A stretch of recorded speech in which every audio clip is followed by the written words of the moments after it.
As the cliche goes, April showers bring May flowers. But usually what comes after is the heat and dryness of summer. Hello again, Essay here. And before the hot weather of the holiday shows up, you should indulge in my new short story, The White Cat, a free exclusive on Substack. The links are down below in description. Join Margot Thompson, a beautiful stage actress and recent widow who finds salvation in the form of a white cat during a night of terror. While checking out my oddball thriller, remember that my Glitch series is still available at Amazon and Barnes & Noble. The links are down below in the description. While you'll find my peculiar story about a white pussy entertaining, that doesn't mean I'm out of ideas. I still have more stories coming down the pike, so as long as I don't run into any mishaps,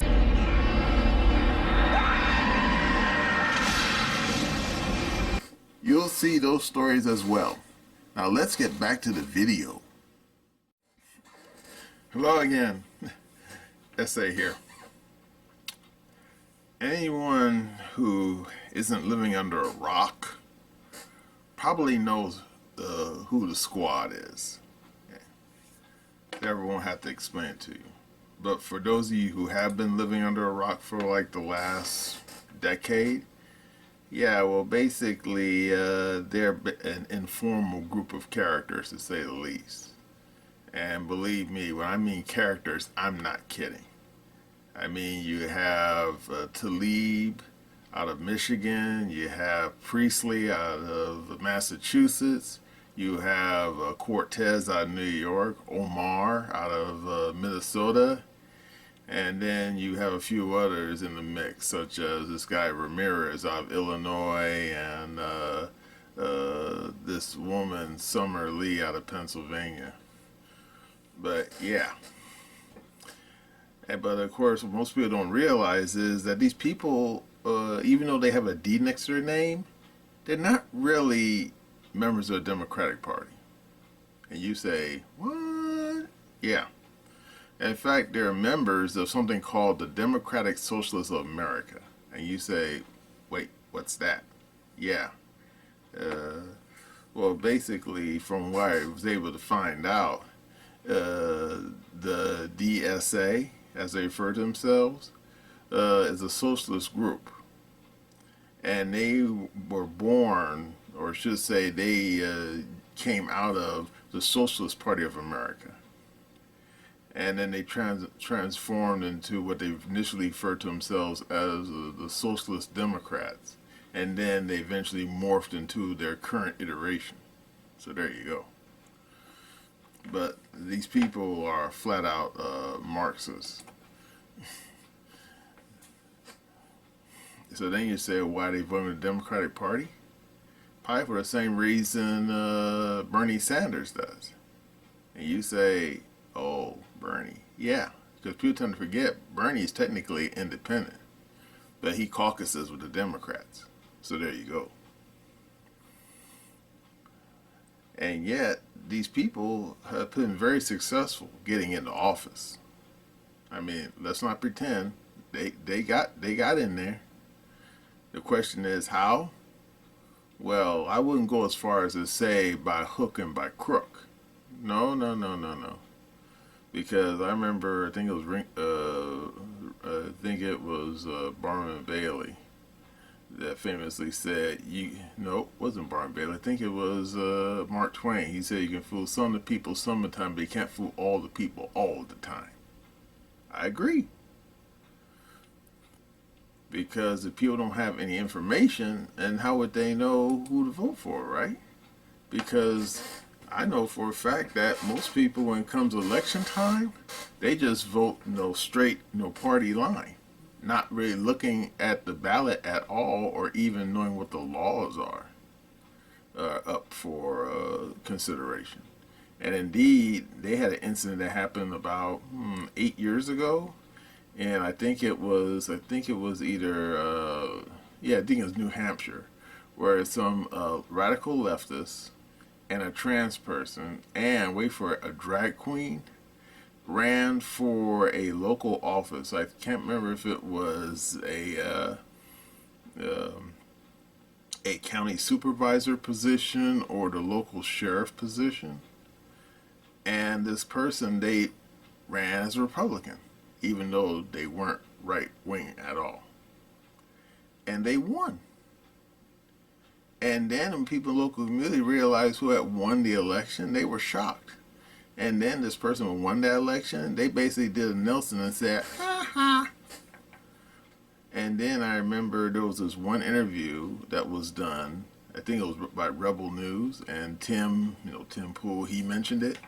And the guy basically said, hey, I only won because I knew that the people in that area didn't really read the ballots. They just simply vote party line and didn't think twice.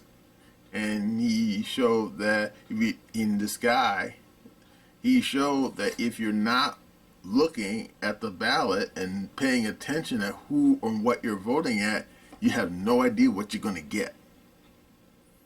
And I agree. Therefore, in other words, people shouldn't be voting party line. You should do your due diligence and actually look at who you're voting for. Are we clear? I hope so. We're not going to have this conversation again. And therefore, you can say, oh, yeah, that's right. Because in the case of Cortez, Tim Pool, he made multiple videos where he said that most of the people in her district in the Bronx didn't vote for her. And you say, what? Yeah. And then you say, what's she doing in Congress? Because the way the system is set up, the person who wins the most votes wins. And if you have a zip code that has, like, say, maybe 10,000 people, and maybe, say, 10 people actually got off their big fat ass and actually voted, and one person got, like, say, 9 votes, another person got 1, guess what? That person with the 9 votes goes to Congress. And you say, that don't sound right. Yeah, but that's the way it works. In other words, I think Cortez, she got like barely 10,000 votes. In a congressional district, they think it has like about, I think, 250,000 people. And we're talking about people who actually have, who allegedly have the right to vote in her congressional district. And you're saying, well, that's ridiculous. I know. Because it seems like the people in her district don't give a shit. They just don't vote. And the few that do, they vote for characters like Cortez, and she ends up in Congress. So there you go. And indeed, Tim, he talks about how that same thing happens in his zip code out there in West Virginia. Because he talks about how, I think, the nearby town where his, his castle is located, he said that most of the people in the city council are all leftists. And he can't understand it, and he wonders, why is it that an area that's supposed to be like very conservative, right wing, mostly Republican, why do you have a bunch of leftists running your city council? And he spoke to I think a local priest, and the priest said because his constituents don't vote. They just don't vote. And because they don't vote, the people who do vote, namely liberals and leftists, well, there you go. They vote for who they want to vote for, and the people end up in charge. And the people who are majority, they basically stay home and don't vote. Then you're surprised?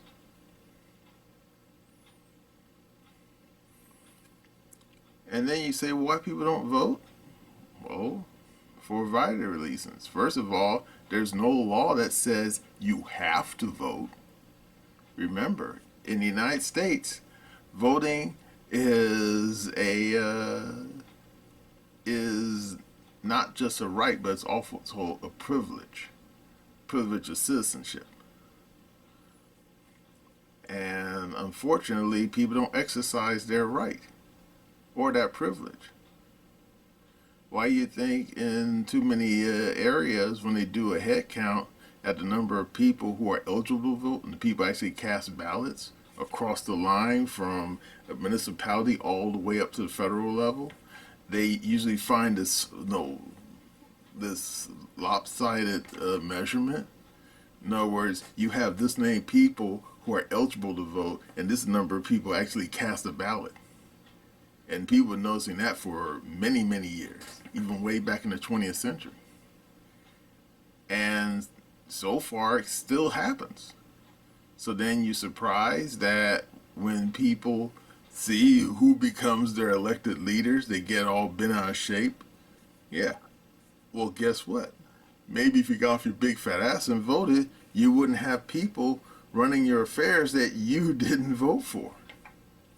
Mm-hmm. Yeah, well, anyway, this video is not so much about voting itself, but about the squad in particular. Now, the big boy, Jeremy from the Quartering, he's got an interesting video about the fortunes of the squad. And let's just say this. It appears that in the immortal words of, I think it was Sherlock Holmes, the worm may have finally turned. Okay, are you ready? Here we go. Oh man, first they lost the old fire alarm puller Bowman. Now down goes Cori Bush.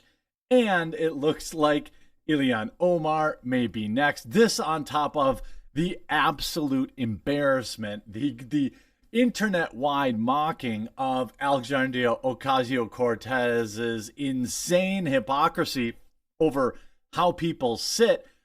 All this proves is like the woke left is a facade. They are absurd. At least Cori Bush, now that she's unemployed, she can go back to literally curing cancer by touching people. That's what she said. That's not what I said. Third versions of me. Well, we could talk about AOC first. We could talk about Cori Bush. We could talk about the fall of the squad. All of it's amazing. Let's start with Cori Bush. Now, of course, Cori Bush legendarily lost her election last night to Wesley Bell, a relative unknown, somebody with 10,000 Twitter followers. This just proves that social media isn't real life. All the hype around, Kamala Harris's new VP pick and his habits of enjoying horse stuff, apparently, allegedly, floating around the internet, all this kind of stuff, doesn't matter. Cori Bush, the incumbent, lost her election to a complete unknown. And she lost by only 7,000 votes. Cori Bush is a radical, defund the police, lunatic. Again, I'm not kidding about her saying she could cure cancer by touching people. That's exactly what she said. Squad Representative Cori Bush claimed that she miraculously cured women with tumors in bizarre resurfaced TV interview. The far-left squad member said in her little-known autobiography, why are you writing an autobiography when you're 30 years old? You could understand that if it was the 1800s and people only lived to 35. But anyway, again, she said that she put her hands on somebody and cured their cancer. I'm not kidding you. I remember I put my hands on her. My hand just began to move, and the lumps that were there just disappeared. This was who won the election. And why does this spell doom? Well, let's just take a little bit of the hilarity. Here is her election night speech. It's a measly 2,000 likes. By the way, again, this is somebody with 1 million social media followers. 1 million. This is why I'm telling you that X, social media, and this crap is not real life. Get out there, find that uncle, find that cousin that you're on okay terms with, and tell them that you want to Pokemon go to the polls with them. Focus on that, not what Predicted says, not what Rasmussen says, not what 538 says, not what social media is trending. Go press flesh. Talk to people. Take them to the polls. I am not kidding you. This is how it's done. Cori Bush, with 1 million X followers, was defeated by a complete unknown. You want to know why? Because this isn't real life. Of course, you see the Hamas caucus, down Bowman, down goes Bush. Ilhan Omar, by the way, Minnesotans, okay? Minnesotans who see my video or who know somebody who watches this video who lives in Minnesota. Ilhan Omar barely won her primary by just 2,000 votes. If 5,000 Republicans cast a ballot against her in the primary on August 13th, which is just 6 days from now, Ilhan Omar will be removed from office. Remember, Minnesota has an open primary. If you live in Minnesota and you're a Republican, go vote for Ilhan Omar's Democrat opponent on August 13th in the primary.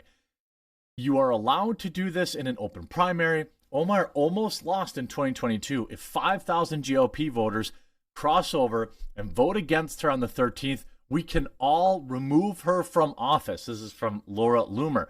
This needs to happen. Tell everyone you know who lives in Minnesota. This isn't just a go tell somebody. Again, Pokemon go to the polls, as Hillary Clinton once cringily said. Okay? This is a woman that barely beat Don Samuels by 2,000 votes. We can get rid of her, a third squad member. Down goes Ilhan Omar. That's what I want to be reporting in exactly 6 days from now. I think that would be next Monday, if I'm correct. Next Tuesday. Next Tuesday night is the election in Minnesota. If you've got nothing going on, grab a bunch of your Republican buddy friends, and your vote can remove yet another woke squad member from her position. Now we get to the AOC hilarity. By the way, you don't have to download the Rumble app. You can just follow, create an account. I'm at 229,141. Let's see if we can get to 230,000 followers today. That means 900 new followers on Rumble. Tune in 1 Eastern. I would never ask you to leave your favorite platforms. I would only ask that you consider watching my live streams there. 1 Eastern, Monday through Friday. Today I'll have Sticks Hexenhammer with me. AOC humiliated.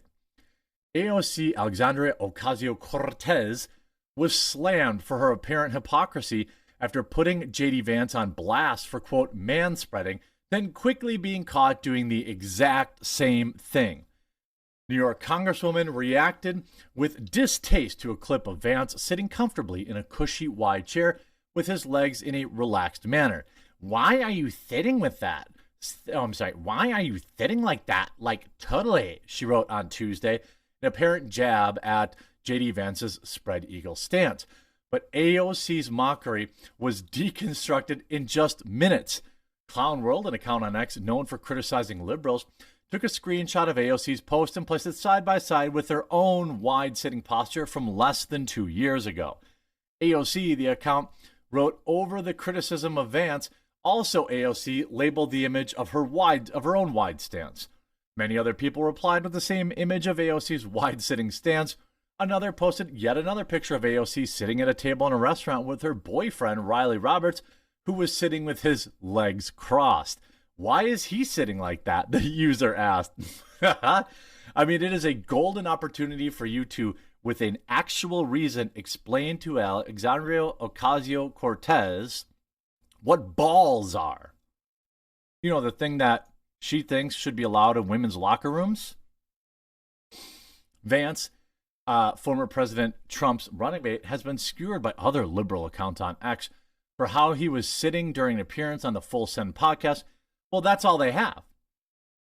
That's literally all they have. They can't talk about his positions, his policies, or the fact that that podcast that he was on is probably heard by 1 million people. Can't talk about any of that stuff. The only thing they can talk about is the way he was sitting. This is just like their weirdo astroturfed garbage where they're like, J.D. Vance is like totally weird. Isn't that right? Not the guy that everyone's talking about drinking horse jizz. He's not weird. Not the guy that abandoned his troops when they were set to deploy to Iraq. Not the guy that is down with people aborting their 9-month-old babies. No. That's not weird. JD Vance is totally weird, guys. Like, am I right? Let's play Among Us. Is that still popular? Of course, the event was being held. Again, here you go. Here she is sitting man spreading. In fact, perhaps even wider than JD Vance. Quote, maybe AOC hasn't found the right person. Whatever the case may be, AOC has said basically, if you look at her public remarks on this, that it's immoral to have children because of climate change. This is, let's just be direct, a sociopathic attitude towards family, JD Vance said. AOC did a quick fact check in the ethics of having kids in a world that's being affected by climate change back shortly after she was elected in 2018. Quote, basically, there's a scientific consensus that the lives of children are going to be very difficult. And it does lead, I think, young people to have a legitimate question. Is it still okay to have children? That is what bartender Alexandria Ocasio-Cortez said. This is why the squad must go. AOC claims that JD Vance and Republicans are running on an incel platform. Squad member says GOP is obsessed with women and watching what LGBTQ people do. Well, somebody's got to watch out for them. I Fight for Kids can only seem to get so many of them. Somebody's got to keep an eye. The idea that this is all the left has is, he's just so weird. By the way, I want to, end with the real truth about AOC and why everyone's circling their wagons around Kamala Harris's VP pick. It's because he's not Jewish. They won't say it out loud, but that's why they're happy.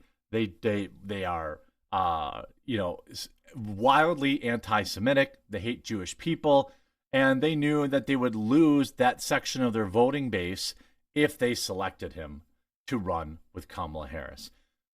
Meanwhile, the hide continues. I believe it's been something like 18 days since Kamala Harris has answered any questions from any press and not read off the teleprompter. They're doing exactly what they did in 2020.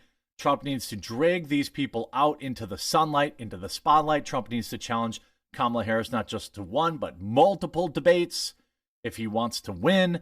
Do not let them hide these weirdos. Shine a light on them. And remember, next Tuesday we can vote out yet another member of the woke squad. Okay, you saw that video, right? So what do you think's going on? Don't really know. But as you saw in that video, in the case of Bowman, let's just say this. He opened his mouth and said one too many stupid things. And the DNC took care of him. And you say, but this guy is supposed to be a Democrat.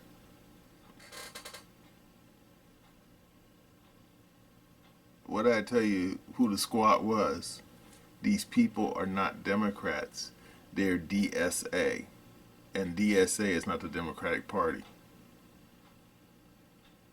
Shall we move on? Well, anyway, they redistrict his area. And originally, I saw the maps. Originally, most of Bowman's area was mostly the Bronx. But then the DNC, up there in Albany and New York, redistrict the entire area. And he only had a small little sliver that was still in the Bronx, and the rest of his new district was way up there in Westchester. And anyone who's ever been up to Westchester knows that it's nothing like the Bronx. In fact, to give you an analogy, it's sort of like Burbank or Glendale compared to South Central. Okay? Yeah, precisely. In other words, Boltman, those people up in Westchester is definitely not his people, his constituency. And then you're surprised he lost his primary? And as for Corey, up there in Missouri, I think she burnt her. I think in her case, she wasn't so much redistrict out. I think what happened to her was I think she opened her mouth one too many times and pissed off too many people in Missouri. because according to Tim, she was up there during the early riots, when they over there in East St. Louis, back when they had that one really bad incident. I think it was during Obama's second term, and I think that was the first time when Antifa made an appearance. Even I think that's not true. I think Antifa made its first appearance back during the Battle for Seattle back in 1999 in Seattle, which I'm not going to get into. But yeah, as far as the people in Missouri are concerned, that's probably the first time Antifa showed up there. Okay. And where that thug got himself killed by the cops, and then these leftists tried to claim it was police brutality when in fact it wasn't. And old Corey, she basically parlayed the discontent in that community to get into Congress, except she turned out to be a moron. And I think after about being there for, I think at least 2 election cycles, the people had enough of her. And she finally got parlayed out. And indeed, if you remember in that video by that big boy, he said that apparently this woman was counting on her social media followers. And oh my God. I mean, Tim, he mentioned more than once that in the case of Cortez, oh, she's got like 1 million, 10 million people following her on Twitter, aka X. But Tim, more than once, he thinks that most of those people are bots. Yeah. And you know what? I don't think he's wrong. Because I've seen too many bad stories about social media. How if you got the right amount of scratch, you can be a nobody. And then if you pay the right people, hey, you can end up with a 10, 100 million Twitter followers in no time. Of course, they're all just bots run from some damn bot farm overseas, like maybe in Pakistan or maybe in Croatia, someplace outside of United States jurisdiction. But yeah, in the case of the Corey, I think that was in her case. I mean, she had like over 1 million followers on Twitter, but I think most of the people were not real people; they're bots, and thus this person who ran against her in the primary and won was basically a cipher. No real social media presence, nothing. So there you go. Just another example of how social media, whether it be Twitter or Facebook or whatever, isn't real life.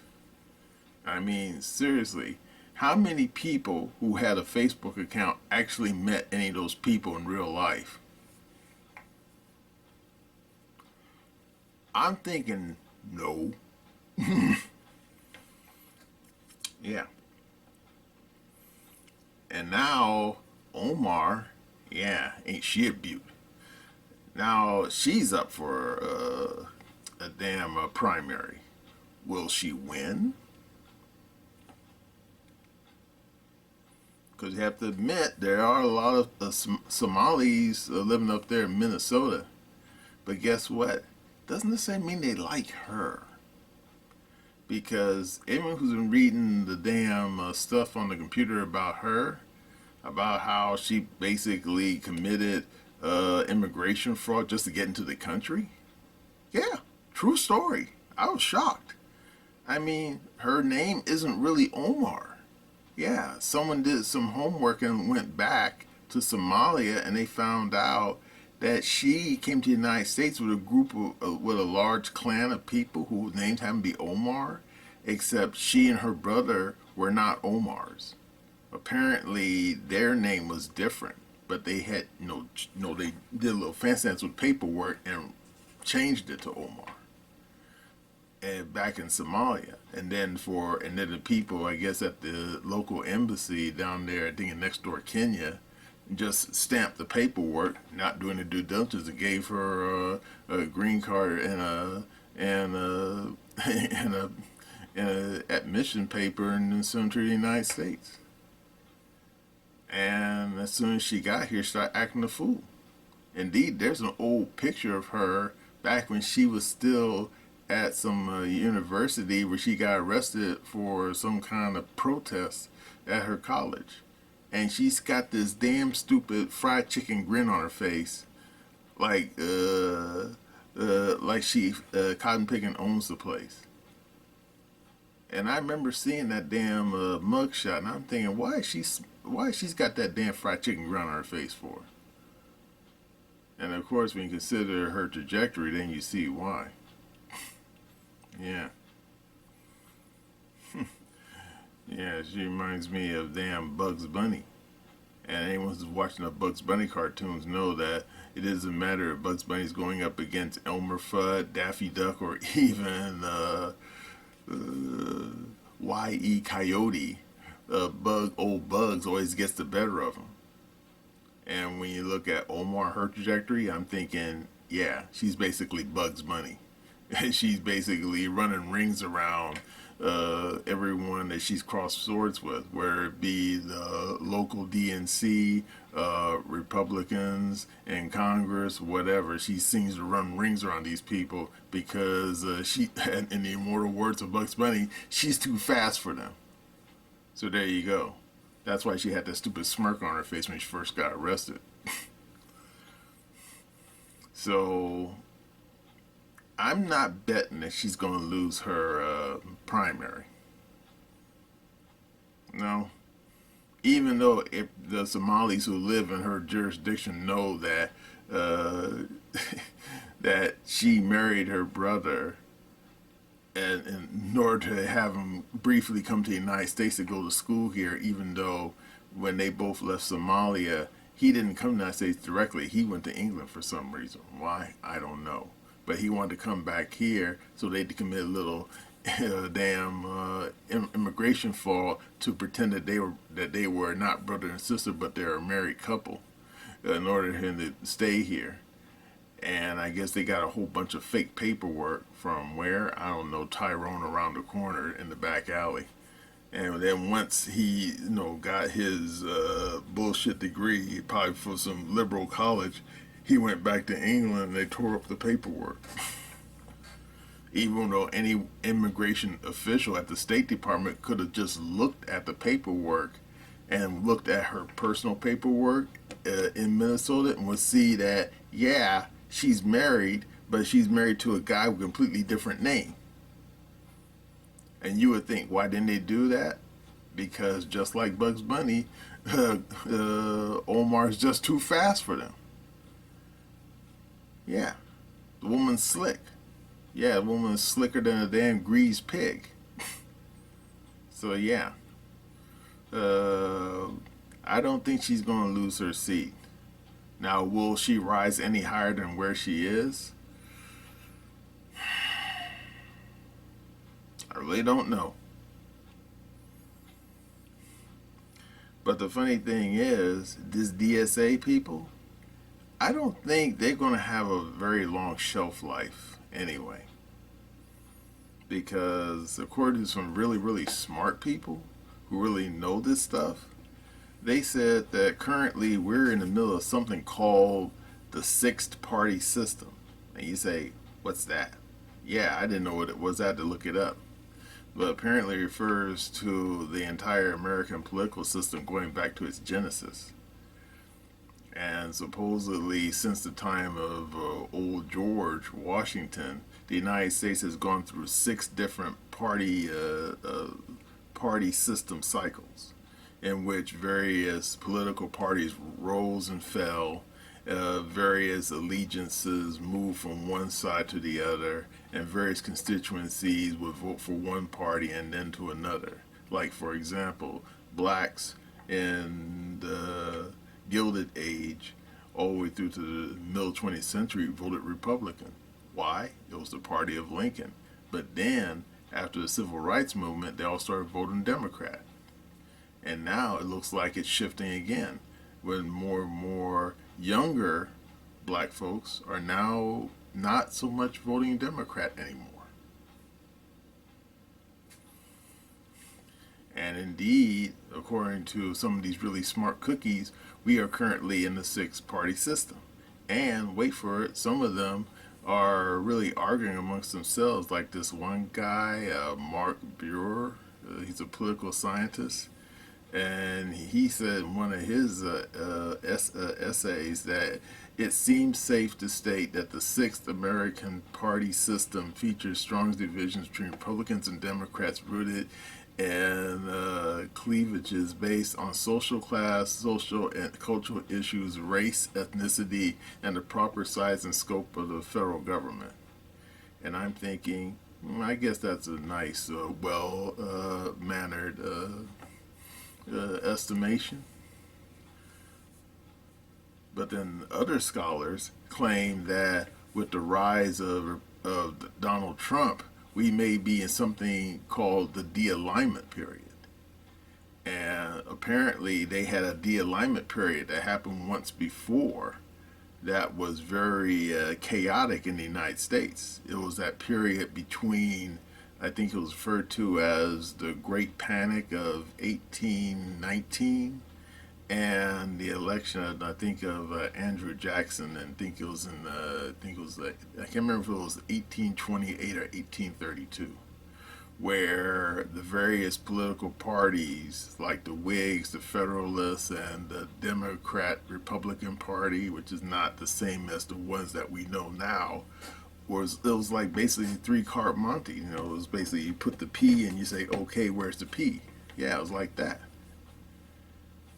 And I'm thinking, you know what? That might explain a lot, because when you look at Trump, and hey, you don't have to like the guy, but you can't deny the fact that the guy, he is clever, at least when it comes to business stuff, and he knows people who knows people, really savvy people who know where the bodies are buried, as the cliche goes. And let's just say this: too many people underestimate the guy. They basically consider him at the very least a real estate guy, and some people consider old Trump a lecturous old man. No, I wouldn't go that far. I mean, back in his salad days, yeah, he chased the tail. I mean, just ask his ex-wives. But let's just say this. From what I know about Trump, the guy, yeah, he's a real estate guy, but he's one of those kind of people who, if there's something he doesn't know, he will go reach out and people who are experts and consult with them, whether it be building a skyscraper or taking over a political party. And I think that's what's been happening since the end of the Obama era, that we are having a de-alignment where basically loyalties are shifting and constituencies are basically shifting. And let's just say this, we're not at the end of that de-alignment. So what's going to happen? No one knows. No man knows the future. But we can look at trends. And one of those trends is that while, in the case of black folks, while older black folks are sticking with the Democratic Party, younger black folks, the so-called Gen Z crowd and the Gen Alphas, they're thinking, I don't know if I want to vote for my parents' and grandparents' Democrat Party. Yeah. And it's not just me saying this. Anyone who goes on social media and sees these podcasts, a lot of brown people out there on these podcasts saying, "Oh, I'm not look at the Democrat Party saying, no, I'm not feeling it." Indeed, there was a recent, in fact, Jeremy from the Quartering, he had a recent video where some black guy on Twitch, it's a video game forum, he said that an old girlfriend who is somehow got some connection to the Democratic Party reached out to him, wanting him to make videos basically singing the praises of Cackling Harris. And he basically said, "Nah, I'm not political." And then he claimed that somebody claiming to be from, are you kidding me?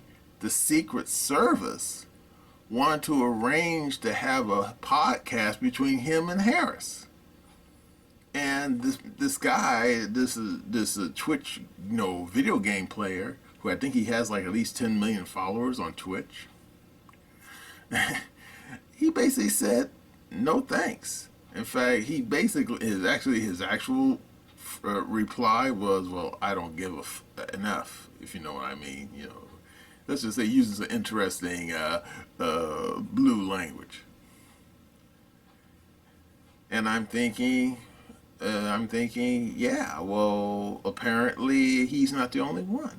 And apparently the modern DNC is worried about more and more younger blacks who may not be feeling it and may not show up to the polls to vote for anyone with a D next to their name. De-alignment. And indeed, look what's going on right now at the DNC side. I mean, for example, Harris picked this guy Waltz out of Minnesota. Why? I have no idea. Multiple people said they should have picked the governor of Pennsylvania. Why him? Well, have you ever heard this guy at a stump speech? I mean, no joke, I'm not even kidding. I mean, the governor of Pennsylvania, if you just heard his voice, like on the radio, you would have swore it was Barack Obama talking. I'm not just talking about the sound of his voice, I mean his diction and the way he uses language. I mean, he sounds like Obama. And you say, so what? Are you kidding me? This guy ain't black. Yeah, in fact, I think his family, I think his name is Cohen. Is it Cohen? No, I think his name is Shapiro. I forgot now. Yeah, he's Jewish. And then you say, so, and then now anyone who knows what's going on in the Democratic Party now would say, oh, yeah. Anyone who's seen those those pro-Hamas protests all across the Northeast and here in California too, knows that most of those people tend to be radical leftists who are not right wing, okay? They're left wing. Now, of course, they could have put this guy, I think his name is Shapiro, on the ticket. And I have to admit, I actually heard one of this guy's stump speech and had to admit, this guy is pretty good. I guess they thought maybe he'd outshine Harris, who sounds like a doddering idiot. So I guess, yeah, on that level, he definitely would have outshined Harris, that's for sure. But of course, multiple people, smart people, said the real reason I didn't put Shapiro on Harris's ticket was because all these like extreme radical leftists who the DNC is counting on to vote for them, they don't like Jews. And yeah, let's not even pretend. These people just don't like Jews. Now, of course, some of you right now saying, oh, no, they just don't like Israelis and what's going on with the Palestinians. Yeah. I hear you, brother. But even Tim Pool, even he said that he's dealt with some of these knuckleheads online. Getting into almost flame wars with these people. And he said that these people don't have so much a problem with Israeli, they just got a problem with Jews in general. In other words, you walking around with a little harmonica and a little curly cues and sitting chewing on a bagel, they got a problem with you. I mean, this is the way these people roll. And there's a lot of them. Or as Jesus famously said, they are legion, for they are many. And apparently the DNC leadership is aware of it, and that's why they didn't put Shapiro on the ticket. Because they probably figure that these damn radical leftists who they are counting on would sit there and say, we's out. We ain't voting for you. And indeed, that's what happened back in 2016. When Bernie ran and Hillary Clinton basically slit his throat, metaphorically, The Bernie bros said, hey, we's out. And they didn't vote. And you're surprised Hillary lost? Yeah. So, yeah, I think that right now, here we are in the 2020s, the American political system is in the middle of a de-alignment. And where we're going to end up, I don't know. But as far as the squad is concerned, if the DSA basically loses all the representatives in Congress, that would not be a bad thing. Just saying. Well, that's all I gotta say about the old squad and what they stand for. And that's my opinion.